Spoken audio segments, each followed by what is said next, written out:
우리 한 목소리로 고백하겠습니다.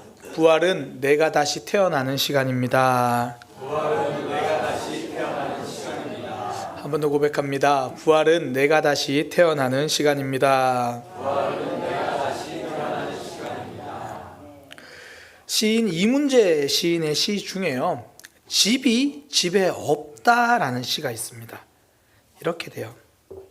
집이 집에 없다. 안방이 제일 먼저 나갔다. 출산이 밖으로 나갔다. 윗목이 방을 나가자 마루가 밖으로 나가자 손님이 찾아오지 않았다. 마당이 마당 밖으로 나가자 잔치가 사라졌다. 다 나갔다.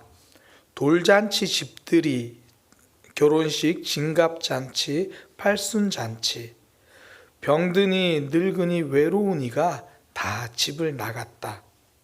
그러는 사이 죽음이 집을 나갔다. 이전에는 출산도 집에서 했고 잔치도 집에서 했잖아요. 그러니까 장례도 집에서 했습니다. 그러니까 희노애락이 집 안에 있었어요. 그러니 누가 뭐래도 집은 사람 사는 곳이었습니다. 사람도 찾아오기도 하고, 뭐 때로는 좀 싸우는 큰 소리가 나긴 해도 그래도 사람이 있는 곳이었습니다. 그런데 이제는 집에서 출산도 하지 않아요. 출산도 집에 없고요, 장례도 집에 없습니다. 잔치도 밖에서 다 합니다. 희로애락이 사라졌고요, 거실에는 TV 소리만 있어요. 이제 그러다가 유튜브 때문에 거실마저도 사람이 사라져요. 그러니까 집에서 사람 보기가 힘들어졌어요.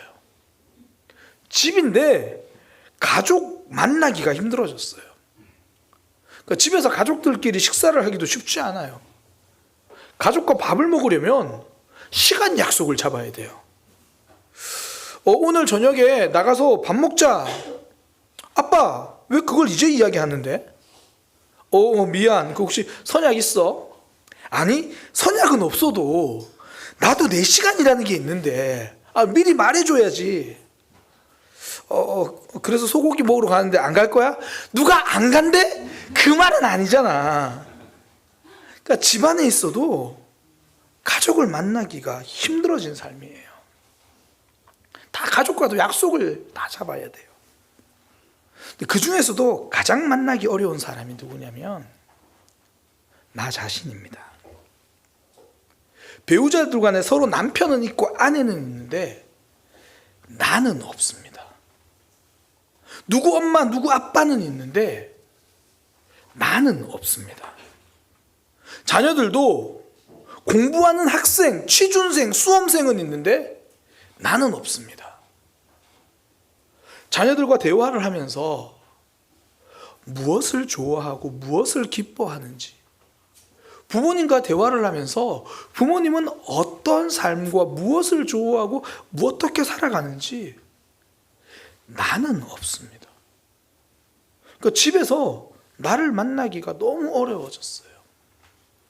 어떤 분이 그런 이야기를 하시더라고요. 내가 뭘 좋아하는지 잘 모르겠습니다. 그분은 가족들이 뭘 좋아하는지는 알아요. 배우자가 뭘 좋아하는지는 알고 자녀들이 뭘 좋아하는지는 알아요. 그런데 내가 뭘 좋아하는지 말하는 게 어렵다는 거예요. 가족들 입에 들어가는 거 챙기느라 내가 먹고 싶은 건 뭔지 생각할 겨를이 없는 거죠. 그러니까 나를 만나기가 너무 어려워요.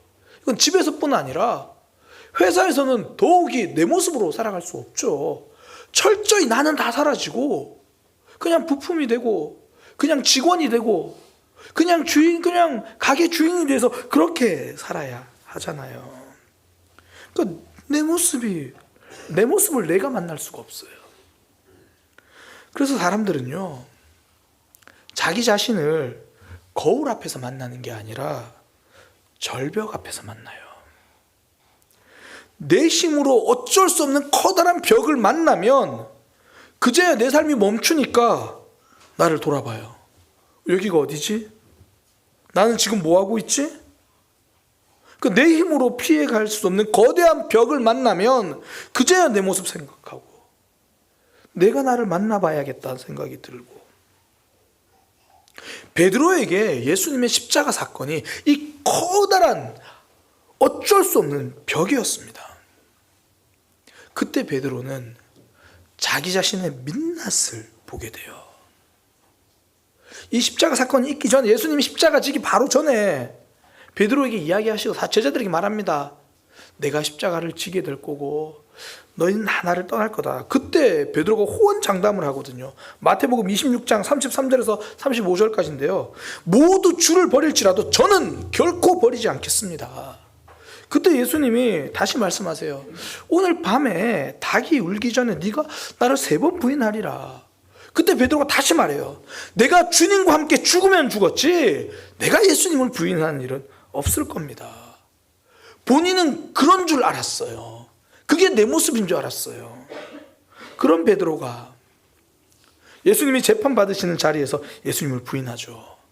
똑같은 마태복음 26장 안에 있는 69절부터 47절까지예요.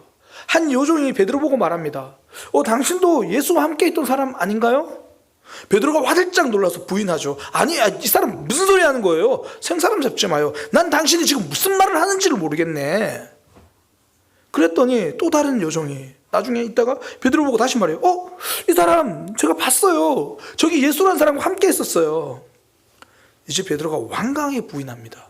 나는 저 사람 모릅니다. 맹세할 수도 있습니다.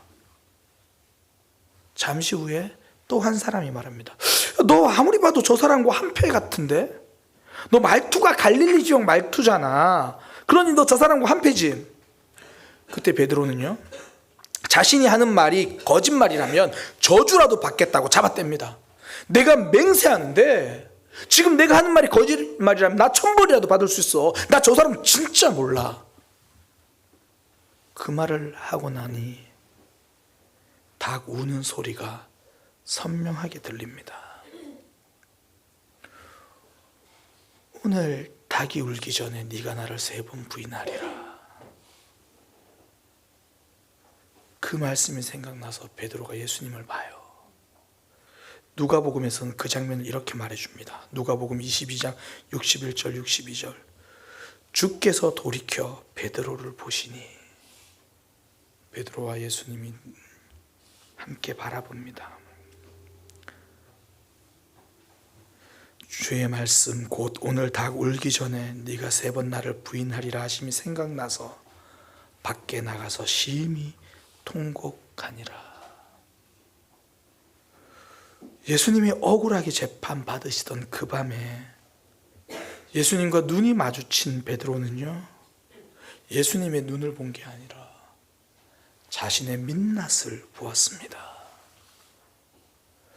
더 이상 뭐든지 할 수 있겠다고 말하는 베드로는 없어졌어요.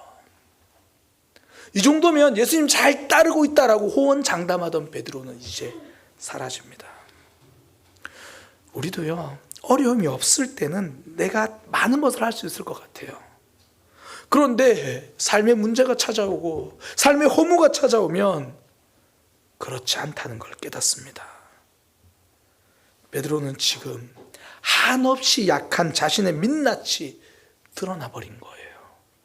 더 이상 자기 자신이 장담할 수 있는 것이 없고 나 자신을 신뢰할 수 없다는 것을 철저히 깨달았죠. 예수님은 십자가 위에서 돌아가셨다면 베드로는 지금 이 순간에 이 재판장에서 죽은 것과 마찬가지죠. 십자가의 사건은 예수님만 죽으시는 사건이 아닙니다. 베드로도 죽어버린 사건이에요. 그리고 오늘 본문은 다시 살아나셔서 부활하신 예수님이 베드로도 다시 살려주시는 사건입니다. 3번 부인한 베드로에게 3번 다시 회복시켜 주십니다. 당신 예수 따르던 사람 맞죠? 나 그런 적 없습니다. 요한의 아들 시몬아, 네가 나를 사랑하느냐? 나 너 사랑하거든. 너도 나 사랑하잖아. 당신 예수 따르던 사람 맞는데? 맹세하건대 나 진짜 저 사람 모릅니다. 요한의 아들 시몬아, 네가 나를 사랑하느냐? 나 너 정말 사랑하거든. 너도 나 사랑하잖아. 너 말투 보니까 너 갈릴리 사람 맞는데 너 예수 따르는 사람 맞잖아. 지금 내 말이 거짓말이면 나를 저주해도 좋습니다. 나 예수라는 사람 몰라요. 요한의 아들 시몬아, 네가 나를 사랑하느냐? 3번 부인하고 철저하게 죽어버렸던 베드로에게 예수님은 3번 다시 질문하면서 하나하나 그를 살려주십니다. 부활하신 예수님은 죽어있던 베드로를 살려내셨습니다. 부활하신 예수님이 베드로를 찾아온 그 순간이 죽었던 베드로가 다시 태어나는 순간입니다. 믿음은 다시 태어남입니다. 한계에 부딪혀 절망하던 내가 이제 내 한계 인정하고 다시 태어나는 거, 이게 꼭 한 번만 이런 시간이 있는 게 아니라 예수님을 처음 믿을 때 경험하기도 하고 또 어느 순간에 믿음이 깊어지면서 경험하게 되죠. 저도 그렇더라고요. 하나님이 없다라고 생각하던 제가 중학교 3학년 때 하나님 없다라고 하던 박명수는 죽고 이제 하나님 살아계시는구나, 그런 박명수로 다시 태어났고요. 또 어느 순간에 사역을 하다 보니까 청소년들과 사람들 앞에서 회개하면서도 이런 회개하는 내 모습을 누군가는 보아주겠지라고 사람을 의식하고 있는 뼛속까지 죄인임을 다시 한번 깨달으면서 죄에 대해서 어렴풋이 생각하던 박명수는 또 죽고 뼛속까지 죄인임을 알아가는 박명수가 다시 태어나더라고요. 사역을 하면서 어느새 사역도 내 자신의 존재를 증명하는 것이 된다라는 것을 깨닫는 순간 나를 증명하려는 박명수는 죽고 또 예수님이, 하나님이 드러나는 삶이 되는 그 모습으로 달려가는 모습이 또 다시 태어나기 시작하더라고요. 다윗은 목동일 때 하나님이 기름 부어주셨습니다. 그 순간 목동 다윗은 죽고 기름 부음 받은 다윗이 다시 태어나죠.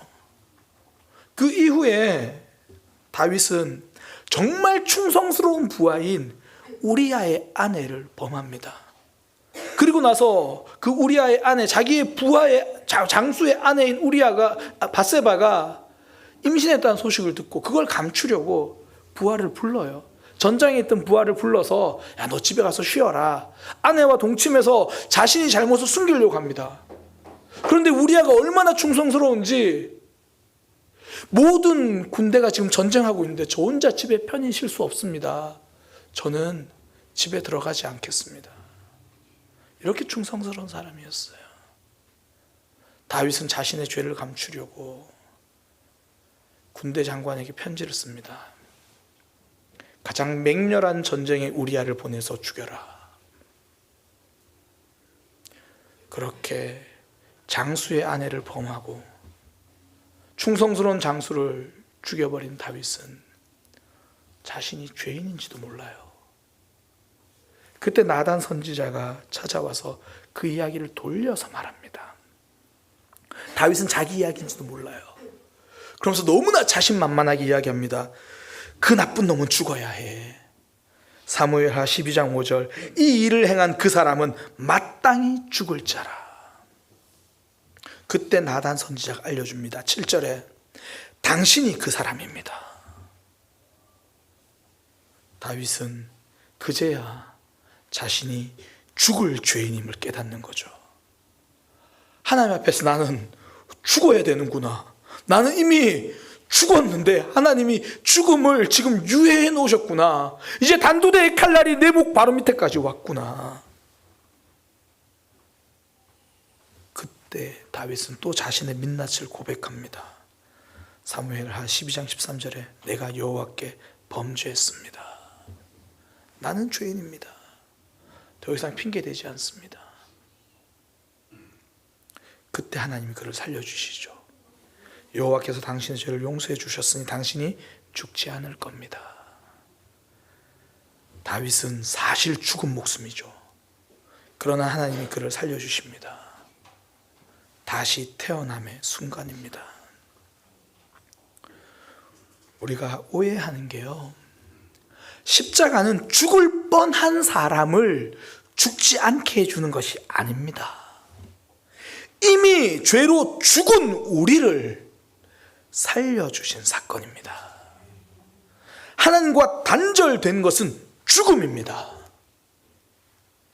그런 나를 찾아오셔서 만나주셔서 살려주시고 다시 태어나게 해주신 사건입니다. 그렇게 죽었다가 다시 살아난 사람은요, 하나님 앞에 다시 태어난 사람은 더 이상 나 자신을 꾸미지 않아요. 그 전까지 호언장담하던 베드로가 이렇게 부활의 주님 앞에 다시 태어나고 나서는 이제 자신의 생각, 자신의 주장은 다 침묵해요.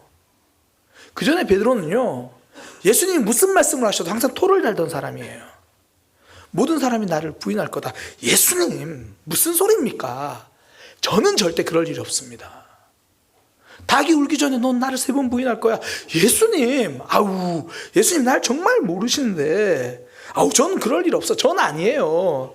제가 얼마나 봉사하는지 아시잖아요. 제가 예수님 따라다닌 지가 몇 년인데, 저 교회만 몇십 년 다녔거든요. 물론 크고 작은 실수는 누구나 하죠. 걱정하지 마세요. 저 금방 회개하고 일어나요. 뭘 그런 걸 가지고. 이만하면 남들보다 잘하잖아요. 하나님 무슨 말씀을 하신지 알겠는데, 제 사정과 형편이, 그 정도는 그럴 수 있죠. 하나님이 무슨 말씀을 하시든지 내 생각을 말하기 바쁘고 내 삶의 이유를 말하기 바빠요. 계속 내가 그 말씀에 토를 달기 시작합니다. 그런데 이제 베드로는 침묵합니다. 예수님의 말씀에 내 생각을 덧붙이지 않아요. 요한의 아들 시몬아, 네가 나를 사랑하느냐? 옛날 같았으면요, 사랑하죠 예수님, 제가요 예수님 위해서 목숨까지 바칠 거거든요. 이제 베드로는 자기 말을 덧붙이지 않습니다. 자기 상황을 이야기하지 않습니다. 주님이 하십니다. 주님이 하십니다. 요한의 아들 시몬아, 네가 나를 사랑하느냐? 예수님, 내 형편이 지금 내가 사랑하는 마음이 없는 건 아닌데, 더 이상 말씀 앞에 토를 달지 않습니다.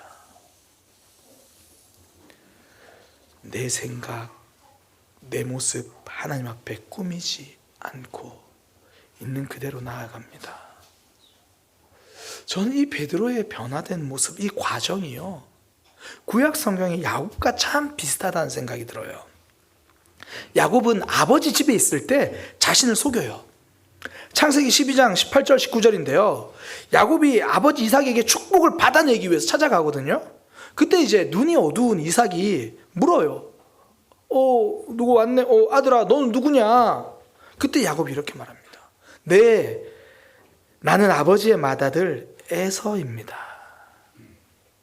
자신의 진짜 모습을 외면하고 자신이 되고 싶은 사람 이야기하는 거죠. 저 맏아들 되고 싶어요. 그래서 내가 원하는 거 다 이룰 거예요. 나 정말 괜찮은 삶, 남들 앞에서 보란 듯이 살고 싶거든요. 자기 자신을 꾸미고 속이고 더딥힙니다. 그랬던 야곱이요, 인생의 절벽 앞에 서니까 대답이 달라져요. 야곱은 이렇게 집을 떠나서도 여전히 내 힘으로 살려고 해요. 삼촌 집에 가서도 내가 계획하고 내가 준비하고 어떻게든 내 힘으로 살려고 하다가 삼촌 집을 떠나서 돌아오는 길에 내가 무슨 일을 해도 안 되는 그 일을 만납니다. 형 에서가 400명을 거느리고 자신을 기다리고 있다는 소식을 들어요.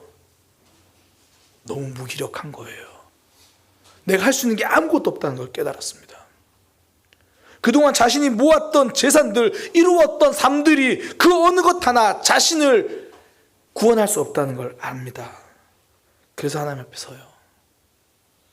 내 힘으로 나를 바꿀 수 없다는 걸 깨닫습니다. 내 힘으로 내 모습이 달라지지 않는다는 걸 깨닫습니다. 그래서 하나님 앞에 섭니다. 그때 하나님이 이삭이 야곱에게 물었던 것과 동일한 질문을 합니다. 창세기 32장 27절에 그 사람이, 하나님이 보내신 천사 혹 하나님, 그 사람이 그에게 이르되 내 이름이 무엇이냐. 그전에는 에서라고 말했습니다. 내가 되고 싶은 사람, 내가 보여지고 싶은 모습을 말했어요. 내 모습은 다 숨기고 다른 것 보면서 살았거든요. 그런데 더 이상 하나님 앞에서는 그러지 못합니다. 그래서 입을 열어서 고백하죠. 야곱입니다. 야곱이란 이름의 뜻은 속이는 자입니다.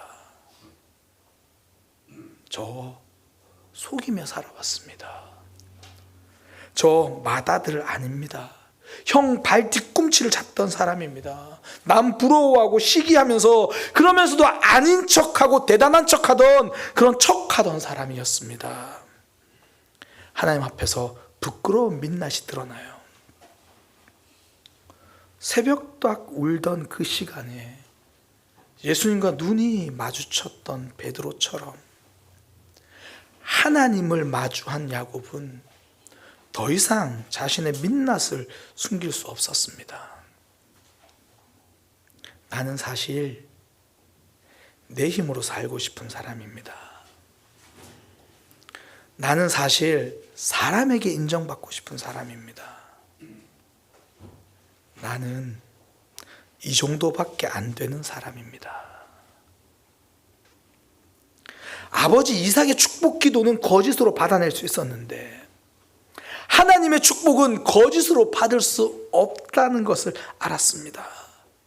거짓으로 아버지 앞에는 설 수 있었는데, 사람 앞에는 그럴 수 있었는데 하나님 아버지 앞에서는 거짓으로 설 수 없었습니다. 핑계가 통하지 않는다는 것, 꾸미는 그 어떤 말도 통하지 않는다는 걸 알기 때문에 저 야곱입니다. 저 야곱입니다. 자신의 민낯을 고백하죠. 그런데 그때 하나님은 놀라운 이야기를 하십니다. 너 속이는 자가 아니야. 너 이스라엘이야. 창세기 32장 28절 다시는 야곱이라 부를 것이 아니요 이스라엘이라 부를 것이다. 너는 속이는 자가 아니라 이제 하나님과 더불어 승리하는 자다. 그렇게 내가 만들어 줄 것이다. 야곱이 이스라엘로 다시 태어나는 순간입니다. 하나님을 만날 때 우리는 새로운 모습으로 태어납니다. 신앙생활 하면서요, 정말 어려운 게 나는 야곱입니다. 이 고백을 하는 거예요. 나 자신을 인정하는 것. 근데 우리는 주로 이제 이렇게 하거든요.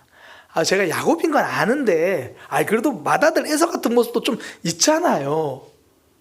너는 누구냐라는 질문에 솔직하게 그냥 말하면 되는데 또 나를 토를 다는 거예요. 저 맏아들이고 싶은데 부족하긴 한데 그래도 노력하고 있어요. 갈등하고 있지만 내 삶에 이 정도면 선방한 거 아니에요? 오해하지 마세요. 내가 잘하고 있다는 의미가 아니라 그래도 저 바닥은 아니잖아요. 내 삶에서 이 정도면 괜찮은 거잖아요. 말씀을 그대로 받아들이기보다 자꾸 설명하기 시작해요. 아담의 모습을 봐도 그랬어요. 말이 너무 많았어요. 창세기 13장 11절에 하나님이 말씀하시거든요. 내가 먹지 말라고 한 그 나무의 열매를 먹었느냐? 하나님이 이렇게 물으시면 네, 제가 먹었습니다. 네, 제가 잘못했습니다. 이 한마디가 어려워서 아담은 줄줄 길게 설명합니다. 3장 12절에 아담이 이르되 하나님이 주셔서 나와 함께 하신 그 여자가 그 나무 열매를 내게 주므로 내가 먹었습니다. 이래가지고요 저래가지고요 이런 상황 때문에 저런 상황 때문에 지금 내 모습 때문에 잘못하긴 했지만 그래도 이거 정도는 그럴 수 있는 거 아닙니까? 말씀 앞에서 네 그렇습니다 이 한마디가 안 나와요. 계속 이유를 말하고 계속 상황을 설명하고 말씀 앞에서도 내 생각이 멈추지를 않습니다. 십자가 사건 전에 베드로는 그랬어요. 예수님, 저는 예수님 부인하지 않습니다. 저는 그렇게 사는 사람 아니에요. 그런데 말씀이 보여주는 내 모습 앞에 이제 베드로는 더 이상 과장하지 않습니다. 부활의 예수님 앞에서 다시 태어난 베드로는 묻는 말씀에 담담히 대답할 뿐입니다. 그것도 내 생각보다 하나님께 초점을 맞춰요. 예수님이 아십니다. 그냥 예수님의 말씀을 다 인정합니다. 내 생각은 침묵입니다. 믿음이란 하나님 말씀 앞에서 있는 그대로 나를 받아들이는 겁니다. 그때부터 말씀이 나를 끌고 가기 시작하는 거예요. 조금 거친 표현일지 모르겠지만 이 말씀이요, 작살과 같은 역할을 해요. 그 작살 같은 말씀이 나를 통과하고 나면 그때부터 말씀이 내 인생을 끌고 가는 거예요. 말씀이 가는 대로 내가 끌려가는 거예요. 그전에는 말씀 앞에서도 내가 할 말이 많으니까 말씀이 나를 관통하지를 못해요. 그러니 말씀이 나를 끌고 가는 인생이 아니라 여전히 욕심이 나를 끌고 가고 내 자존심이 나를 끌고 가고 내 생각이 나를 끌고 가는 인생을 사는 거예요. 그런데 말씀이 나를 관통하고 나면 말씀에 이끌려서 사는 삶이 됩니다. 예수님이 베드로에게 그 말씀하시는 거예요. 요한복음 21장 18절에 내가 진실로 진실로 너에게 이르노니 네가 젊을 때는 너 스스로 네가 원하는 곳에 다녔지만 네가 나이가 들고 늙어서는 너가 팔을 벌리고 나면 남이 너를 줄로 묶어가지고 원하지 않는 그것으로 끌고 갈 거다. 지금까지 너는 네 마음대로 살았다. 그런데 이제는 그렇게 못한다. 여기서 말하는 늙어서 팔을 벌리고 누가 줄로 묶어서 내려간다는 건 결국 순교의 현장으로 끌려간다는 거거든요. 왜 내 죽을 곳까지 가게 됩니까? 더 이상 욕심 따라 가는 게 아니라 이제 말씀 따라 가는 거죠. 더 이상 내 자존심 세우면서 가는 게 아니라 십자가 세우면서 가는 거죠. 예배 때도 말씀이 나를 통과하는 분들이 있어요. 그냥 변명하지 않고 받아들이고 인정하고 말씀이 그냥 나를 관통해버리는 거예요. 그러면요, 시간의 차이가 있을 뿐이지 점점 말씀으로 끌려가는 삶이 돼요. 내 몸통을 뚫은 말씀 앞에 저항할 수 있는 사람은 없습니다. 그리고 그런 사람들이 남도 살립니다. 예수님의 말씀에 더 이상 토를 달지 않는 베드로에게 예수님은 사명을 맡깁니다. 내 어린 양을 먹이라, 내 양을 치라, 내 양을 먹이라. 말씀으로 내 모습을 그대로 받아들이는 사람이 다른 사람의 생명도 살립니다. 제가 이제 전사님과 사역을 이제 한 8년 정도 했는데요. 이제 8년 동안 함께하면서 전사님이랑 저랑 서로 많이 성장한 것 같아요.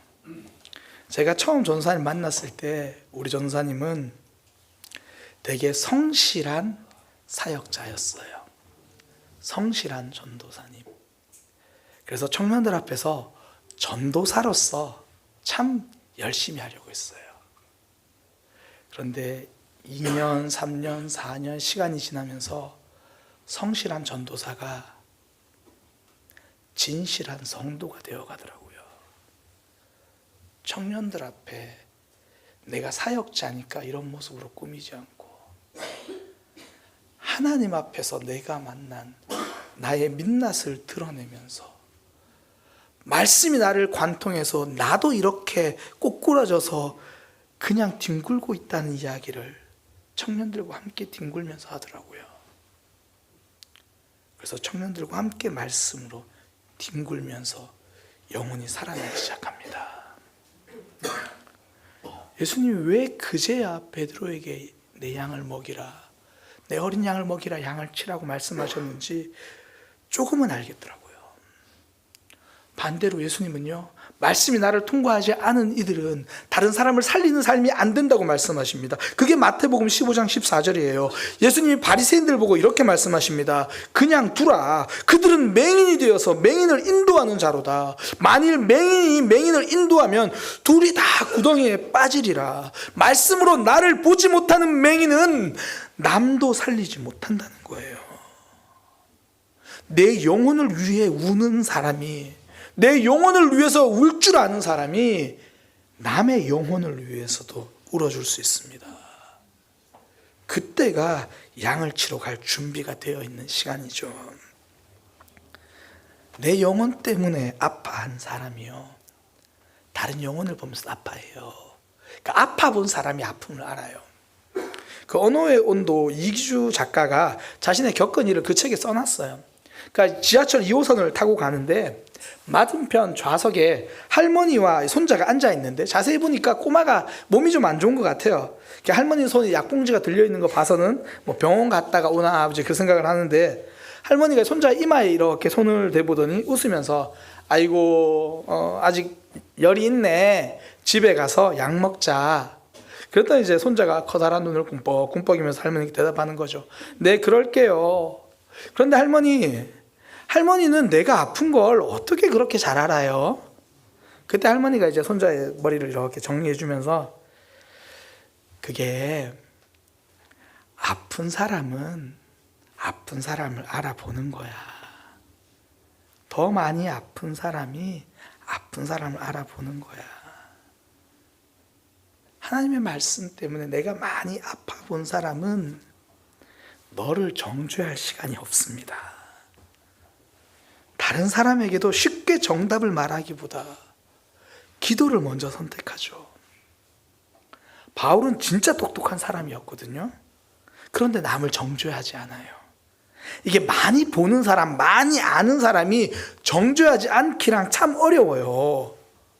그런데 바울은 정죄보다 사랑을 선택해요. 본인이 늘 말씀 앞에 서 있기 때문이죠. 내가 박해자로 살던 시절에 그 나의 민낯도 잊지 않고요, 무엇보다 말씀 앞에서 자기 자신을 발견하니까 나는 죄인 중에 괴수, 더 정확한 표현으로 죄인 중에서 가장 우두머리입니다. 말씀 앞에서 나를 보니까.